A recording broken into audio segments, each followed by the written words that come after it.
Doctor Meena Trivedi, Ayurveda consultant, Porbandar. હમણાં આપણે બધી ઔષધિઓના ગુણો વિશે જોઈએ છીએ।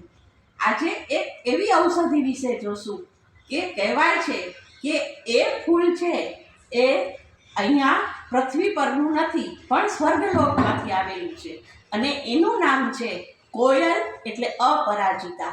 એ ફૂલને પવિત્ર માનવામાં આવે છે અને ઘરમાં કુંડામાં કે ક્યારામાં વાવવાથી શાસ્ત્રો એમ કહે છે કે એ બહુ શુભ લેખાય છે।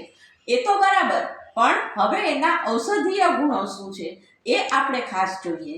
તો એને ગરણી અને ગોકર્ણી પણ સંસ્કૃતમાં કહેવામાં આવે છે। તો જે અપરાજિતા એટલે કોયલ, એના બીજ ઘીમાં શેકી અને એનો ભૂકો કરી અને લેવાથી રેચ થાય છે, એટલે જેમને કોન્સ્ટિપેશન હોય તો એની અંદર ફાયદો થાય છે।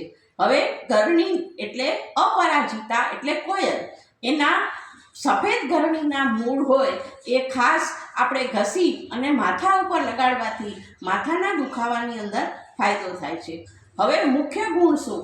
તો સફેદ ગરણીના જે મૂળ હોય તો એને દૂધમાં ઘસી અને લેવાથી જેમને એબોર્શન થઈ જતું હોય એટલે કે જે ગર્ભપાત થઈ જતો હોય તો એની અંદર ગર્ભનું સ્તંભન થાય છે, એવા ખાસ ગુણ એની અંદર રહેલા છે।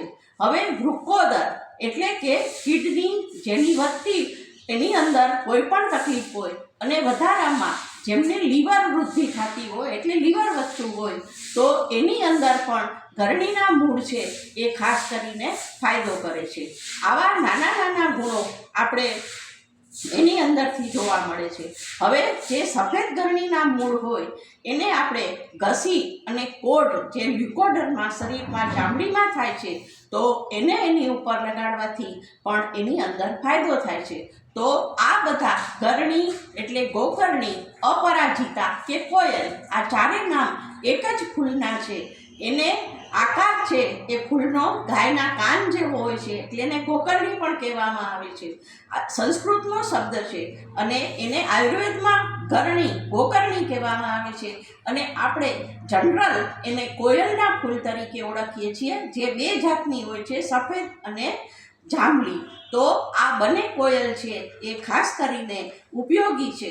તો આવા નાના નાના જે ઔષધિઓ છે એ આપણે આપણા ઘરમાં પણ જોવા મળતા હોય છે પણ આપણને એના ગુણની ખબર નથી હોતી।